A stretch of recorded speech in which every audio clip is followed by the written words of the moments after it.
All of you guys. इस video में मैं बताने वाली हूँ कि आप किन यूट्यूब चैनल से अपनी प्रिपरेशन कर सकते हैं एनसीईटी आईटिप के लिए, क्योंकि आई नो बहुत कम दिन बाकी है एंड बहुत लोग अभी भी ये नहीं सोच पा रहे हैं, समझ पा रहे हैं कि हमारे लिए कौन सी यूट्यूब की प्लेलिस्ट वीडियो सही रहेगी, इससे हमारा टाइम वेस्ट तो नहीं हो रहा, किससे हमें किस यूट्यूब चैनल को फॉलो करना चाहिए, किसको नहीं करना चाहिए, हम कहाँ पे मतलब किसको फॉलो करके हम अच्छे से प्रिपरेशन कर सकते हैं कि हमारे मार्क्स बहुत अच्छे आएँ। ठीक है, तो सबसे पहली बात तो हम बात करने वाले हैं यहाँ पे टीचिंग एप्टीट्यूड। तो टीचिंग एप्टीट्यूड जो है तो उसमें हम कौन से टीचर को फॉलो कर सकते हैं। तो फर्स्टली अगर मैं आपको बताऊँ, आप टीचिंग एप्टीट्यूड के लिए ना एक मैम है, उन मैम का जो चैनल है उसका नेम है आईटिप एनसीईटी करके ही उनके चैनल का नेम है। ठीक है, आईटिप एनसीईटी करके उनके चैनल का नाम है। उन्होंने 2024 यानी कि आप कह सकते हो कि इसके पिछले साल, एक साल पहले उन्होंने एक प्लेलिस्ट अपलोड की थी जिसमें उन्होंने 27 वीडियोस अपलोड की थी। वो टीचिंग एप्टीट्यूड के लिए ही थी। ठीक है, और वो channel by the way ma'am का नाम जो है वो है शुक्दा मैम करके नाम है, आई थिंक सो। ठीक है, तो शुक्दा मैम करके उनके चैनल का नेम है। मैम भी लिख देते हैं, रिस्पेक्ट देना चाहिए हमें। सो वो जो मैम है उन्होंने 27 वीडियोस अपलोड किए हैं आईटिप के एनसीईटी टीचिंग एप्टीट्यूड के लिए। एंड आई थिंक सो अब वो जो 27 वीडियोस देखेंगे वो बहुत अच्छी वीडियोस हैं एंड आप अच्छे से उसके लिए प्रिपेयर कर सकते हैं अपने टीचिंग एप्टीट्यूड के लिए। एंड 27 वीडियोस हैं, अब लाइक ज़्यादा देर की वीडियोस भी नहीं है, तो आप एक दिन में 2 वीडियोस तो आराम से कर सकते हैं। एंड लाइक ये 27 वीडियोस आप 13 to 14 डेज़ में कंप्लीट कर सकते हैं। ठीक है, 13 to 14 डेज़ में कंप्लीट कर सकते हैं। या फिर अगर आपको इनका चैनल सही ना, मतलब आपको इनके चैनल से ना समझ आए, तो आप यूट्यूब पे एक और पे लिखते हैं इसको, क्योंकि या तो आप उनसे कर लेना या तो फिर आप इसको और पे लिखते हैं प्रिस्टलाइन क्लासेस। क्या स्पेलिंग है? ओके, चैनल का नाम का स्पेलिंग रॉन्ग नहीं होना चाहिए वरना कहीं और ना पहुंच जाए। प्रिस्टाइन है, ठीक है, प्रिस्टाइन क्लासेस करके एक चैनल है। ठीक है, और वो जो चैनल है उसमें भी एक प्लेलिस्ट है जिस प्लेलिस्ट में आई थिंक 42 वीडियोज़ हैं, 42 वीडियोज़ अपलोडेड हैं, जो 42 वीडियोज़ आप देख सकते हैं। एंड लाइक एक दिन में आप इनकी भी 2 वीडियोज़ देखेंगे तो 21 डेज़ में आप कंप्लीट कर सकते हैं पूरा की पूरा। ठीक है, और गाइस आप इन दोनों में से किसी का भी टीचिंग एप्टीट्यूड का वीडियो देख लेना, बट एक चीज़ मस्ट है, वो क्या है, वो ये है PYQs लगा लेना। ठीक है, टीचिंग एप्टीट्यूड में आप PYQs ज़रूर लगा लेना, ज़रूर से ज़रूर। 2023 प्लस 2024 2 ईयर के आपके पास PYQ होंगे, आप उसको कंफर्म तरीके से लगा ही लेना, मतलब PYQ मत छोड़ना। टीचिंग एप्टीट्यूड में सबसे पहले यही चीज़ है कि आप इन दोनों टीचर में से किसी की भी वीडियोस देख लेना, आपको टीचिंग एप्टीट्यूड के बहुत सारी चीज़ें समझ आ जाएंगी। वो लोग MCQ प्रैक्टिस कराते हैं जो कि आपके लिए बहुत हेल्पफुल हो जाएगी। तो आप ये दोनों चीज़ें इन दोनों चैनल्स को से वीडियोस देख सकते हैं, और जिनके पास जिन्होंने सब कुछ कंप्लीट कर रखा है, जिनके पास ज़्यादा टाइम है, वो दोनों टीचर्स की प्लेलिस्ट देख सकते हैं और दोनों चीज़ कंप्लीट कर सकते हैं। ठीक है, ये आप पे डिपेंड करता है आपको किनका ज़्यादा बेटर तरीके से समझ आ रहा है। फिर इसके बाद हम बात करते हैं जनरल टेस्ट का। सो गाइस, जनरल टेस्ट एक ऐसा टॉपिक है जिसका जो पेपर होता है ना, उसमें हम आई नो कि अगर हम उसमें जो कुछ टॉपिक्स होते हैं उनको अगर हम पढ़ के चले जाएं तो हमारा जनरल टेस्ट में अच्छे खासे मार्क्स आ सकते हैं। ठीक है, फॉर एग्ज़ाम्पल अगर मैं बात करूं कि अगर आप जनरल टेस्ट में लाइक कुछ ऐसा होता है, लाइक कैलेंडर के क्वेश्चन करके चले जाओ, क्लॉक के क्वेश्चन करके चले जाओ, एंड बहुत सारी एवरेज वगैरह के क्वेश्चन करके चले जाओ, तो गाइस इससे ज़्यादा मतलब जो कुछ टॉपिक्स ऐसे होते हैं जिनके क्वेश्चन हर बार रिपीट होता है, ठीक है, उनके क्वेश्चन तो आएंगे ही आएंगे, क्योंकि भाई जनरल टेस्ट में वो क्वेश्चन आना कंफर्म ही रहता है। तो सबसे पहली चीज़ तो जनरल टेस्ट में ये है कि जनरल टेस्ट में अगर आपको करंट अफेयर वगैरह जो भी और चीज़ें हैं वो चीज़ अगर आपको कवर करनी है तो आप जनरल टेस्ट के लिए भी शुक्दा मैम का चैनल है ITAP NCET, ठीक है, ITAP NCET करके चैनल का नेम है, तो वही चैनल आप लोग कर सकते करंट अफेयर के लिए। उन्होंने बहुत अच्छी वीडियोस बना के रखी है, लाइक एक वीडियो पार्टिकुलरली एक टॉपिक पे बना के रखी है कि हाँ इसमें नेशनल पार्क्स की बात की जाएगी, इसमें इनकी बात की जाएगी, वो सारे अलग अलग तरीके से उन्होंने बना के रखी है एक प्लेलिस्ट में, ठीक है। और वो जनरल टेस्ट अगर आप सर्च करना चाहेंगे तो आप यही सर्च करना, जनरल टेस्ट की जो भी general test ITAP NCET playlist ऐसे करके सर्च कर लेना, आपको मिल जाएगी। और उसमें बहुत अच्छे तरीके से मैम ने बताया हुआ है, ठीक है। इस पर भी मैं मैम का नेम लिख देती हूँ, आप लोग ये कंफ्यूज मत होना कि कहाँ से करना है। तो शुक्दा मैम की ही वीडियोस देख सकते हैं आप, बट इससे आप रीजनिंग वगैरह अभी नहीं कवर कर पाएंगे, तो इसीलिए मैं आपको बोल रही हूँ पहले मैम का ये जो कुछ वीडियोस है उनको आप देख लेना।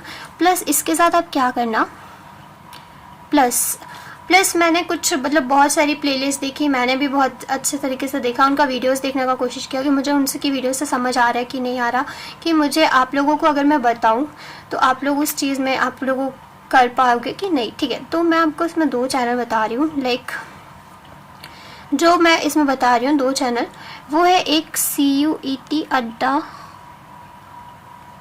247, ठीक है। इन्होंने भी एक प्लेलिस्ट अपलोड करके रखी है मंजिल 3.0 के लिए, ठीक है, मंजिल 3.0 के लिए इनका बैच का नेम है। तो उसमें इन लोगों ने जनरल टेस्ट के बहुत सारे अच्छे तरीके से टॉपिक कवर करके रखे हैं, कंप्लीट तरीके से, बहुत अच्छी वीडियोस हैं, ठीक है।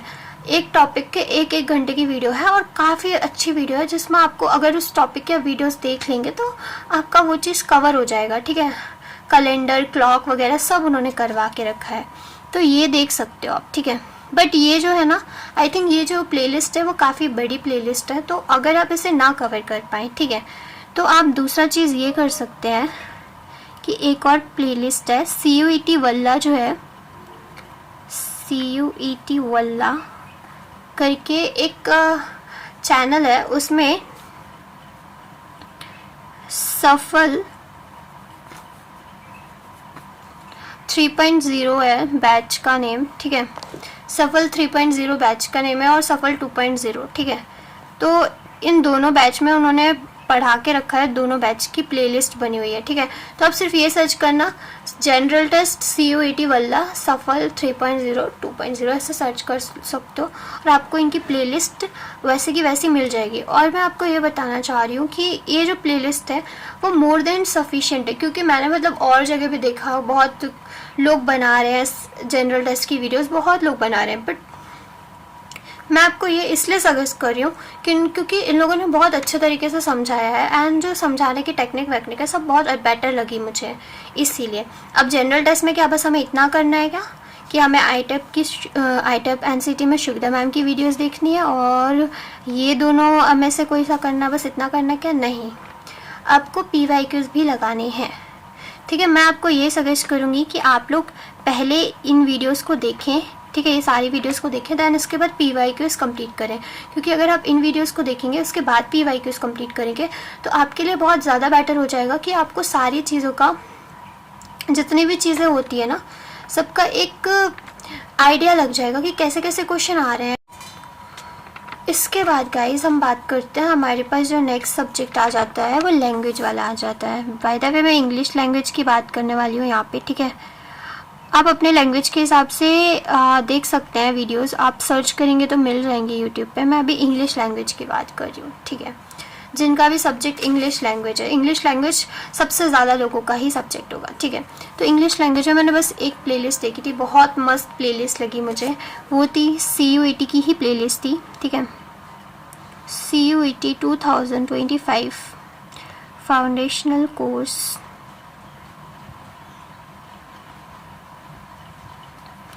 Foundational course by Rubaika ma'am, मैं शायद गलत प्रोनाउंसिएशन कर सकती हूँ मैम का नेम का, रुबैका मैम।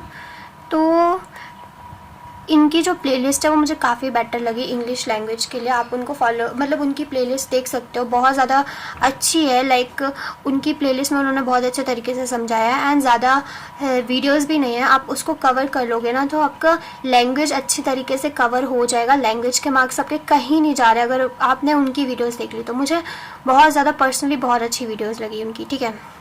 इसके बाद हम देखते हैं इसमें आपको और क्या करना है। इसमें आपको करना है PYQs। इसके भी आप मत छोड़िएगा, आपको पता चलेगा पैटर्न कैसा है कैसा नहीं है, ठीक है। एंड मैं आपको एक चीज़ और बताना चाह रही हूँ कि आप बोल रहे होगे कि दीदी हमारा कोर्स तो ITAP, आप CUET के चैनल्स क्यों बता रही हो हमें। अब हम CUET के चैनल्स पढ़े, हमें CUET तो नहीं देना, हमें तो ITAP देना है। सो मेरी बात समझो आप लोग, जो CUET का सिलेबस है, general test, teaching aptitude, English language, इन सब का जो भी है वो सेम ही सिलेबस है। जनरल टेस्ट और इंग्लिश लैंग्वेज का तो बिल्कुल ही सेम है। लाइक जितना teaching aptitude, general test, English language का सिलेबस है ना, वो आप देखोगे ना तो सेम टू सेम CUET का ही सिलेबस है। जब हम लोगों ने एग्ज़ाम दिया था तब हमें कुछ भी नहीं पता था कि हमारा एग्ज़ाम कैसे होने वाला है, हमारे पास कुछ भी नहीं था। तब भी हम लोगों ने CUET वाले चैनल्स को ही, उनकी ही वीडियोस देखी थी उस टाइम पे, क्योंकि मैंने मतलब लाइक एक सर थे, DCS लर्निंग करके सर थे, उन्होंने ही हम लोगों को गाइड किया था और बोला था कि देखो ITAP का जो भी सिलेबस है वो CUET के सिलेबस से मिलता है पूरा। तो आपको मतलब CUET के ही आप कर सकते हो कि सेम उसी तरीके से पढ़ सकते हो। तो आपके लिए बेस्ट रहेगा कि आप CUET सर्च, क्योंकि उसके लिए अच्छी खासी प्लेलिस्ट बन रखी है और अच्छी खासी वीडियोस हैं with good quality, with everything. Like अच्छे तरीके से टीचर्स ने समझाया है, गुड मतलब अच्छे एजुकेटर्स हैं जिन्होंने बहुत अच्छे तरीके से समझाया है, ठीक है। तो आप टीचर्स को फॉलो करें तो ज़्यादा बेटर रहेगा, ठीक है, टीचर्स से अगर आप पढ़ें तो, ठीक है। इसके बाद मैंने आपको ये तो बता दिया आपने इंग्लिश लैंग्वेज आप कैसे कवर कर सकते हो। इसके बाद है हमारे पास डोमेन सब्जेक्ट। अब हमारी चीज़ें हमने क्या क्या कवर कर लिया, teaching aptitude, general test and English language. अब हमारे पास है मेन डोमेन सब्जेक्ट। अब हमारे पास है डोमेन, ठीक है। तो डोमेन 3 डोमेन सब्जेक्ट हैं, ठीक है, 3 सब है। तो इसमें आपको क्या करना है आपको, ठीक है। सबसे फर्स्ट चीज़ है आप अपने NCERT बुक पढ़ लें। लाइक मैं फ़िज़िक्स वालों को तो NCERT पढ़ने को नहीं कह रही हूँ, ठीक है, क्योंकि फ़िज़िक्स की NCERT तो हम ही लोग जानते हैं कैसी है। मैं कह रही हूँ NCERT पढ़ने को। केमिस्ट्री की, अगर केमिस्ट्री वाले स्टूडेंट हो तो केमिस्ट्री की NCERT बुक पढ़ सकते हैं, अच्छी है, पढ़ने लायक है, ठीक है। इसके बाद है बायो के स्टूडेंट तो भाई वो तो उसी को बस पढ़ लेंगे ना, तो उससे ज़्यादा आगे क्वेश्चन नहीं जाएगा। NCERT अगर बायो वालों ने पढ़ ली तो बस काफ़ी है उतना। बॉटनी, जूलॉजी जो उनको आगे जाके सब्जेक्ट लेना है, ठीक है। इसके बाद है बायो का हो गया, और मैथ्स वाले तो सॉल्व कर सकते हैं NCERT, बट NCERT के क्वेश्चंस के लेवल ज़्यादा हाई नहीं है, बट फिर भी आप क्वेश्चन सॉल्व कर सकते हो अपने प्रैक्टिस के लिए, ठीक है। इसके बाद आप मेन चीज़ क्या करो, रिवाइज करो आपके 12th के नोट्स, ठीक है। रिवाइज करना है आपको अपने 12th के नोट्स, ठीक है। आपने NCERT पढ़ ली, जैसे फ़िज़िक्स वालों ने अपनी नोट्स बनाई होंगी कुछ अलग से, कहीं से भी बनाई होंगी, कोचिंग जाते होंगे एट्सेट्रा, मुझे नहीं पता, बट फिर भी आप लोग कुछ ना कुछ उसके लिए किए होंगे जब आपने फ़िज़िक्स कवर की होगी। तो आप ये कर सकते हो कि आप अपने 12th के नोट्स पढ़ सकते हैं एंड लाइक आपने जो भी आपने फ़िज़िक्स या फिर केमिस्ट्री के नोट्स बनाए हैं एंड या फिर आपने क्वेश्चन प्रैक्टिस किए हैं, जितने भी क्वेश्चन प्रैक्टिस किए एक बार देख लिया कि हाँ मैंने ऐसे से किया था। अब मैथ्स का तो ये होगा कि मैथ्स तो आपको लगानी पड़ेगी, आप उसमें कुछ भी ऐसा नहीं कर सकते हो, ठीक है। तो आप लगाना, मैथ्स के क्वेश्चंस लगाना, जो क्वेश्चन आपने पहले लगाए थे, आपने अलग अलग बुक्स से लगाए होंगे क्वेश्चन आपने, मतलब उसमें मैथ्स में तो क्या है कि आप अपने topic wise like type of questions होते हैं ना, कि इस टाइप का डिफरेंशिएशन, फिर अलग टाइप का डिफरेंशिएशन, फिर इंटीग्रेशन में भी अलग अलग टाइप के इंटीग्रेशन होते हैं, इंटीग्रेशन बाय पार्ट्स वगैरह, सब अलग अलग टाइप की चीज़ें होती हैं। तो उन सबको आप कवर कर सकते हो। और लाइक आप उस चीज़ को एक बार रिवाइज करो। ये नहीं कि अब हमें अलग से चाहिए डोमेन का, हम शुरू से डोमेन पढ़ेंगे तो नहीं। आपने जो 12th पढ़ा है, आपने अच्छे से पढ़ा है, तो आप अपनी मेहनत को रंग लेके आओ ना। आपने जो 12th के लिए पढ़ा, आपने बोर्ड्स के लिए पढ़ा, उन्हीं मेहनत को यहाँ पे दिखाओ ना। वही उसी मेहनत को बस रिवाइज करना है और कुछ नहीं। इसके बाद है PYQs, इसके ज़रूर सॉल्व कर लेना, ठीक है। इनके भी PYQ सॉल्व कर लेना। मैं मस्ट बोल रही हूँ PYQ, जिससे आपको पता चले क्वेश्चन कैसे आ रहे हैं, ठीक है। क्वेश्चन कैसे आ रहे हैं जानना बहुत ज़्यादा इम्पॉर्टेंट है। तो गाइस मैंने आपको यहाँ पे सारे सब्जेक्ट्स के लिए बता दिया, ठीक है।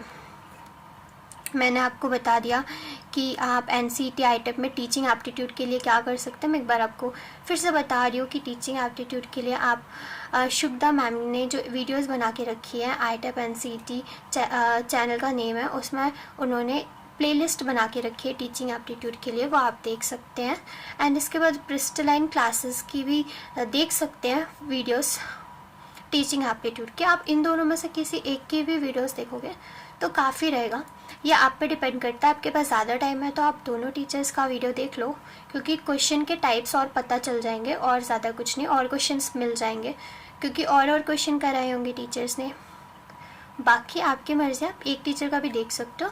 ये सफिशिएंट रहेगा टीचिंग एप्टीट्यूड के लिए कि इनका वीडियो देख लेना और PYQ सॉल्व कर लेना। It is sufficient for teaching aptitude, इससे ज़्यादा आपको कुछ करने का ज़रूरत नहीं है। इसके बाद है जनरल टेस्ट के लिए। तो जनरल टेस्ट के लिए तो आप सीधा मैम की वीडियोस देख सकते हो। मैम ने करंट अफेयर वगैरह तो बिल्कुल अच्छे से कवर कर रखा है, नेशनल पार्क्स का कहाँ मेन बहुत सारी चीज़ें उन्होंने कवर कर रखी है अपने प्लेलिस्ट में जनरल टेस्ट की, तो उनकी तो ज़रूर देख ही लेना, ठीक है। ये उनका मत छोड़ना, उनका देख ही लेना। और यहाँ पे भी इन दोनों में से एक टीचर का तो देख के ही जाना, कि क्योंकि इससे आपके रीजनिंग वगैरह के जो भी क्वेश्चंस है ना वो यहीं से कवर होंगे। जो ये मैंने 2 चैनल्स के नेम बोले ना, CUET अड्डा का चैनल या फिर CUET वल्ला वाला जो चैनल है, उन्होंने जो 2 प्लेलिस्ट अपलोड की है, जो मैंने उसमें बैच भी लिख दिया कौन सी प्लेलिस्ट अपलोड की है, मंजिल 3.0 प्लेलिस्ट आप सर्च करोगे आपको मिल जाएगी। तो आप ऐसा सर्च करना, जनरल टेस्ट CUET अड्डा 247 मंजिल 3.0 बैच, बस इतना सर्च कर लोगे। जनरल टेस्ट के लिए जो उन्होंने बनाई होगी वो मिल जाएगी। ऐसे CUET वल्ला सफल 3.0, सफल 2.0 ये भी आप कर सकते हैं। बाय द वे देखो, ये वाली जो प्लेलिस्ट है अड्डा 247 की, जो मैंने आपको मंजिल 3.0 की बताई है, वो बहुत अच्छी प्लेलिस्ट है, बहुत अच्छे से कवर कराएगी। बट अगर आपके पास इतना ज़्यादा टाइम ना हो, मतलब आपका डोमेन वगैरह कुछ भी क्लियर नहीं है, आपने अभी भी कुछ भी स्टार्ट नहीं किया है, तो फिर मैं आपको सजेस्ट करूँगी कि CUET वल्ला की देख लें। क्योंकि उन्होंने कम वीडियोस बनाई है और कम वीडियोस में अच्छे से, मतलब लाइक उन टॉपिक्स को ज़्यादा टाइम नहीं दिया है, जैसे जितना ज़्यादा टाइम अड्डा 247 ने दिया है, उन्होंने बहुत ज़्यादा टाइम दिया है हर टॉपिक के लिए। तो ये वाली आप देख सकते हो, ये आपको थोड़ा शॉर्ट में बता देंगे। इसके बाद PYQs तो मस्ट है। PYQs में ये नहीं कि भाई हमने PYQ हमें पता चल गया इसका आंसर ये है, बस नहीं। PYQs में अगर आप जनरल टेस्ट के PYQs कर रहे हो, अगर वो रीजनिंग वगैरह के हैं, तो बाकायदा उसे अच्छे तरीके से सॉल्व करो, उसके टाइप ऑफ क्वेश्चन सर्च करो कि इस टाइप के और क्वेश्चन बन सकते क्या, उनको भी सॉल्व करो, ठीक है। इससे बोलते हैं PYQ को एनालाइज करना अच्छे तरीके से। फिर इंग्लिश लैंग्वेज, जो मैंने बताया था आपको कि CUET 2025 वीडियो बना हुआ है, फाउंडेशनल कोर्स बाय रुबाइका मैम ने पढ़ाया हुआ है। PYQs वगैरह भी आपको इसके भी देख लेना इंग्लिश लैंग्वेज के, और उन्होंने बहुत अच्छी प्लेलिस्ट बना रखी है इंग्लिश लैंग्वेज की। सो मैं आपको प्रेफर करती हूँ, हम देख सकते हैं। इसके बाद डोमेन के लिए, जिसमें आपके 3 सब्जेक्ट आएंगे, तो इसके लिए आप NCERT पढ़ सकते हो और रिवाइज कर सकते हो अपने 12th के नोट्स को, प्लस PYQ। इतना सफिशिएंट है, आई थिंक सो, इतना बहुत ज़्यादा सफिशिएंट है। इसमें आपके बहुत बेस्ट मार्क्स आ जाएंगे, बिल्कुल बेस्ट मार्क्स आ जाएंगे, क्योंकि अब इसमें आप खुद ही के नोट्स रिवाइज कर रहे हो। बहुत अच्छी चीज़ है ना, अपने अच्छे तरीके से नोट्स तो ऑफकोर्स बनाए होंगे भाई। 12th में सब लोगों को लगता है कि भाई बोर्ड है, पढ़ना है, एंड सब मेहनत करते हैं, सब अच्छे तरीके से नोट्स बनाते हैं। जो बच्चे नहीं भी पढ़ते हैं ना, वो भी साला 12th में ज़रूर नोट्स बनाते हैं। क्यों? क्योंकि बोर्ड का एग्ज़ाम रहता है, बोर्ड के एग्ज़ाम के लिए सभी लोग पढ़ते हैं। तो आप लोग वो कर सकते हो, प्लस PYQs कवर कर सकते हो। Okay, bye bye guys.